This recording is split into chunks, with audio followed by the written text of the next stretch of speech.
অন্তর্বর্তীকালীন সরকারকে বেকায়দায় ফেলতে স্বৈরাচার সরকারের আওয়ামীপন্থী সাংবাদিকরা এখনো সক্রিয়।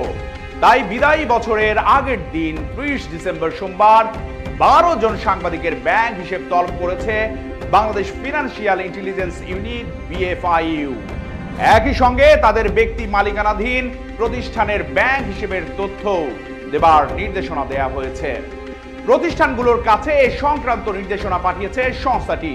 প্রিন্ট, ইলেকট্রনিক ও অনলাইন গণমাধ্যমের হিসেব তলব করা সাংবাদিকরা হলেন সাংবাদিক কল্যাণ ট্রাস্টের সাবেক ব্যবস্থাপনা পরিচালক সুভাষ চন্দ্র বাদল, গ্লোবাল টিভির সাবেক প্রধান সম্পাদক ও বর্তমানে গ্রিন ডেল্টা ইন্স্যুরেন্স কোম্পানির অনলাইন পোর্টাল ঢাকা জার্নালের প্রধান সম্পাদক সৈয়দ ইশতিয়াক রেজা, ঢাকা টাইমসের সম্পাদক আরিফুর রহমান দোলন, নাগরিক টিভির প্রধান বার্তা সম্পাদক দীপ আজাদ, বাংলাদেশ সংবাদ সংস্থার অর্থাৎ বাসুসের সাবেক প্রধান বার্তা সম্পাদক আবুল কালাম আজাদ, উপপ্রধান বার্তা সম্পাদক মোহাম্মদ ওমর ফারুক, প্রেস ইনস্টিটিউট বাংলাদেশের সাবেক মহাপরিচালক জাফর ওয়াজেদ, দৈনিক জনকণ্ঠের ডেপুটি এডিটর ওবায়দুল কবির মোল্লা, দৈনিক জাগরণের সম্পাদক আবেদ খান, ফ্রিল্যান্সার সাংবাদিক অজয় দাশগুপ্ত, বাংলাদেশ পোস্টের বিশেষ প্রতিনিধি নুরুল ইসলাম হাসিব এবং চ্যানেল আইয়ের বিশেষ প্রতিনিধি হোসনে আরা। বিএফআইইউর নির্দেশনায় আরও বলা হয়েছে হিসেব তলব করা ব্যক্তিদের সংশ্লিষ্ট তথ্য বা দলিল যেমন হিসেব খোলার ফর্ম, কেওয়াইসি ও লেনদেনের বিবরণী ইত্যাদি চিঠি দেওয়ার তারিখ থেকে 2 কার্যদিবসের মধ্যে বিএফআইইউতে পাঠানোর জন্য ব্যাংক ও আর্থিক প্রতিষ্ঠানগুলোকে বলা হয়েছে। ছাত্র জনতার অবিস্মরণীয় অভ্যুত্থানের মুখে গত 5 আগস্ট প্রধানমন্ত্রীর পদ থেকে পদত্যাগ করে দেশ ছাড়েন ফ্যাসিস্ট শেখ হাসিনা। এর মাধ্যমে টানা 16 বছরে আওয়ামী লীগের নজিরবিহীন দুঃশাসন ও স্বেচ্ছাচারিতার অবসান ঘটে। এরপর নতুন অন্তর্বর্তীকালীন সরকার আসবার পর আওয়ামী লীগ সরকারের অপকর্মের সহযোগী ও নানা অনিয়ম দুর্নীতির সঙ্গে জড়িত এমন সন্দেহে বেশ কিছু পেশাজীবীদের ব্যাংক হিসেব তলব ও জব্দ করে বিএফআইইউ।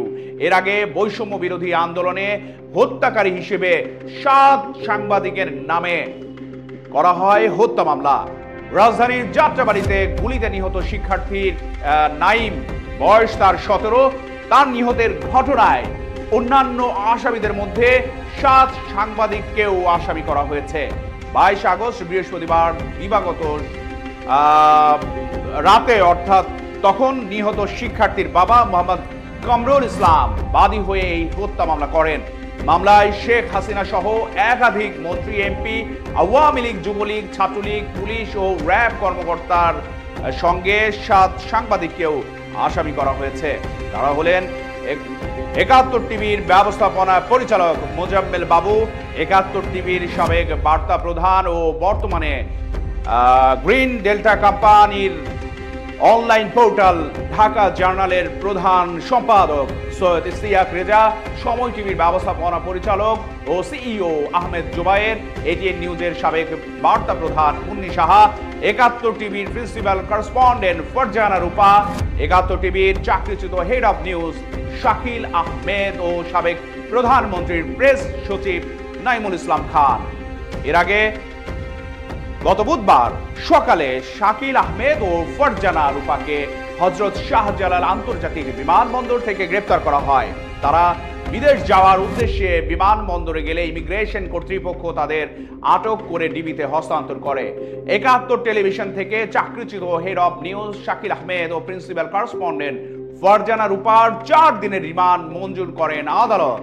বৈষম্য বিরোধী ছাত্র আন্দোলন চলাকালে উত্তরা পূর্ব থানা এলাকায় পোশাক কর্মী ফজলুল করিম হত্যা মামলায় তাদের এই রিমান্ড মঞ্জুর করা হয়। তবে গ্রিন ডেল্টা ইন্স্যুরেন্স কোম্পানির অনলাইন গণমাধ্যম ঢাকা জার্নালের প্রধান সম্পাদক সৈয়দ ইশতিয়াক রেজা হত্যা মামলার অন্যতম আসামি হয়েও এখনো আইনের ধরাছোঁয়ার সম্পূর্ণ বাইরে রয়েছেন তিনি বীর দর্পে গ্রিন ডেল্টা ইন্স্যুরেন্স কোম্পানির অনলাইন গণমাধ্যম ঢাকা জার্নালের প্রধান সম্পাদক হিসেবে বর্তমান অন্তর্বর্তীকালীন সরকারের বিরুদ্ধে রাষ্ট্রবিরোধী বিভিন্ন ষড়যন্ত্রের সাথে ওতপ্রোতভাবে জড়িত বলে অভিযোগ উঠেছে। শুধু তাই নয়, তৎকালীন ফ্যাসিস্ট সরকারের গোয়েন্দা সংস্থা ডিজিএফআই এর ঊর্ধ্বতন কর্মকর্তাদের সাথে তার গভীর সম্পর্ক ছিল এবং আইনঘর তৈরিতে প্রধান পরামর্শকদের একজন ছিলেন বলেও অভিযোগ উঠেছে সৈয়দ ইশতিয়াক রেজার বিরুদ্ধে। স্বৈরাচার হাসিনা সরকারের সাথে ছিল তার বিশেষ সখ্যতা।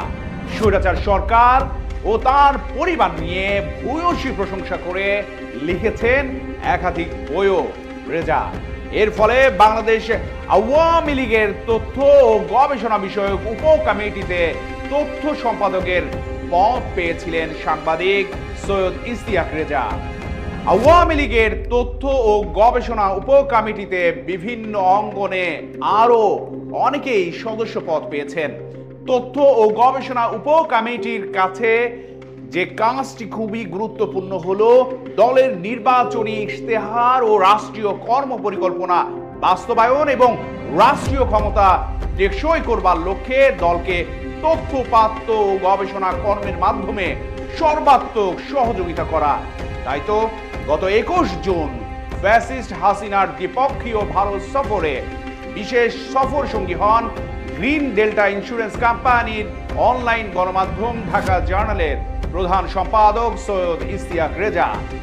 এ সফরকালীন সময় রেজা তার ব্যক্তিগত ফেসবুকে স্বৈরাচার হাসিনা সরকার ও মোদী সরকারের সাথে একান্ত আলাপনের বেশ কিছু ছবি পোস্ট করেন।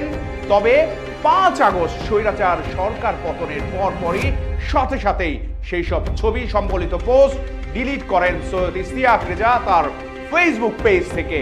এদিকে জুলাই গণ অভ্যুত্থানে ছাত্র জনতার বিরুদ্ধে অবস্থান নিয়ে গণহত্যার উস্কানিদাতার শীর্ষ 5 জনের একজন ও ইসলাম বিদ্বেষী নাস্তিক হিসেবে খ্যাত গ্রিন ডেল্টা ইন্স্যুরেন্স কোম্পানির অনলাইন পোর্টালের ঢাকা জার্নালের প্রধান সম্পাদক সৈয়দ ইশতিয়াক রেজা।